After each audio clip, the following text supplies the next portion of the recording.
Islamabad election commission ने तौहीन election commission case में तहरीक इंसाफ के चेयरमैन इमरान खान को आज गिरफ्तार करके पेश करने का हुक्म दिया है।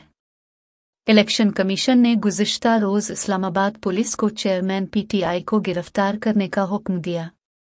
इलेक्शन कमीशन ने आईजी इस्लामाबाद को नाकाबिल जमानत वारंट की तामील की हिदायत की और कहा कि आईजी इस्लामाबाद चेयरमैन तहरीक इंसाफ को गिरफ्तार करके इलेक्शन कमीशन में मंगल की सुबह 10 बजे पेश करें। तौहीन इलेक्शन केस में इमरान खान पेश नहीं हुए थे और इलेक्शन कमीशन ने अदम पेशी पर वारंट जारी किए। इमरान खान के वकील ने बनीगाला में वारंट वसूल किए।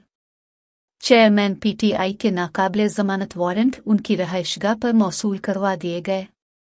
ज़राए के मुताबिक इमरान खान के वकील ने बनीगाला में वारंट वसूल किए।